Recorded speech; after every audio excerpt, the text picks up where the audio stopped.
This short class is on leadership, or more specifically on ethical leadership. Yukel in 2002 remarked, "Influence is the essence of leadership, and powerful leaders can have a substantial impact on the lives of followers and the state of an organization." So, influence is the essence of leadership. That's important. That means that leaders must take into account all of the stakeholders in the organization. They must take into account their well-being. They must take into account their values, their opinions, their backgrounds. They must incorporate this so as to lead in a way which is ethical. It does not offend. It does not cause problems for the stakeholders. The stakeholders are widely defined here. It could be the workers, the suppliers, the shareholders, the other managers, the community. Leaders in powerful positions have potentially great influence on the lives of others. So there is a need for ethical leadership. It is important. He goes on to recognize that it is unethical to deliberately manipulate followers to do something contrary to their self-interest by making false promises or deceiving them about likely outcomes. So, the leader in designing the course to follow must make sure that it is open and clear to everyone that it is the best course to follow.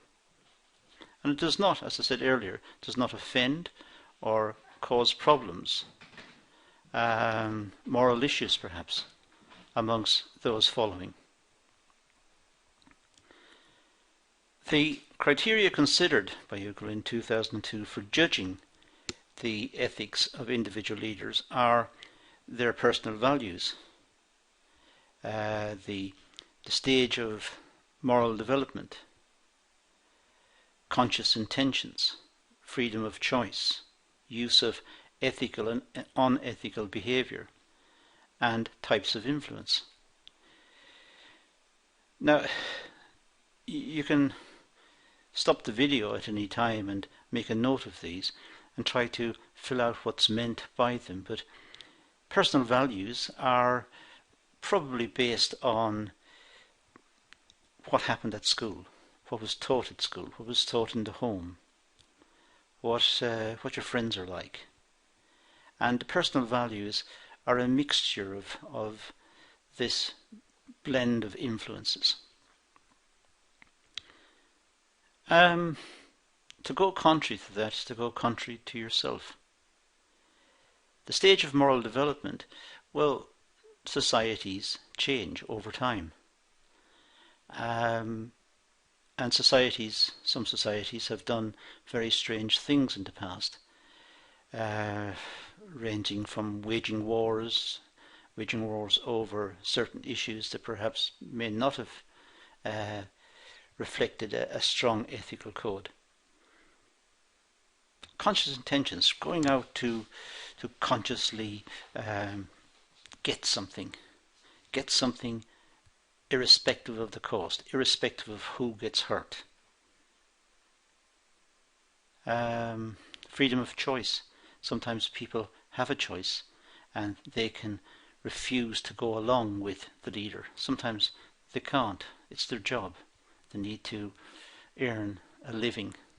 They need to feed their families. The rest are just the use of ethical and unethical behaviour, and the types of influence, well, you can imagine. Burns, in 1978, said it is a primary role of leaders to increase awareness of ethical issues. So Burns sees the ethical dimension as primal in our discussion of leadership, and that a leader must put the ethical and the moral issues in front to make sure that the course that's been charted out is an ethical one. It would be wrong to get followers and take them on, if you like, the wrong journey, a journey which is going to cause harm and pain and suffering and anguish for other people. So the ethical dimension is of primary importance, according to Burns.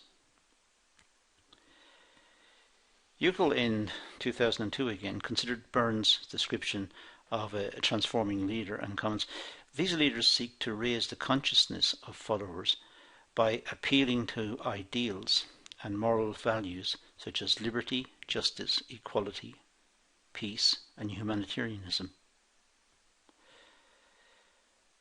So it's a question really of making sure that the direction, the statements that go to back up the direction, the goal of the organisation, all of the planning that has gone into designing the course forward, all of that should be within an ethical context, one that incorporates the values, the opinions, the attitudes, the backgrounds, everything of the stakeholders, and the stakeholders here are widely defined.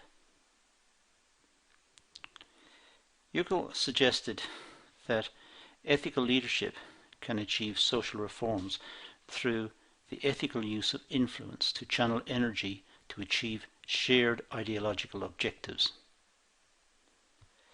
That means that ethical leadership can influence the wider society and also draw from the wider society. So the ethics that's pursued within the business is to some extent a reflection of the wider societal ethic, if there is such a thing. But normally we consider ethics to be bound up in the legal system. Our laws reflect our ethical position. So we say you cannot murder. It's an ethical thing. It's an ethical statement. But we also have as a law. If you do murder, you go to jail or you get punished. And quite rightly. So the manager draws from society. The manager also puts into society these ethical views. And there is, if you like, a shared ideological objective, the one of society. The society wants perhaps a greener society.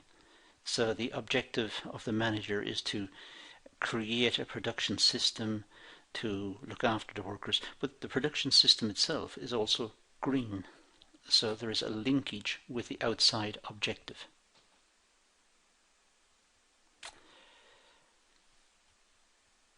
He suggested that over time the leaders and followers will begin to consider not only what is good for themselves, but what will benefit larger collectivities, such as their organisation, the community and the nation.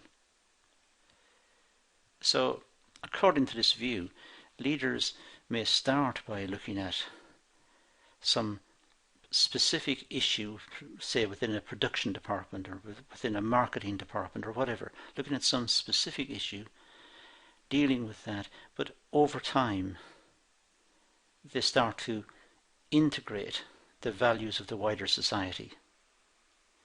And over time their concerns are not just with the specific issue in front of them, they may also incorporate the wider issue of the company, the organisation.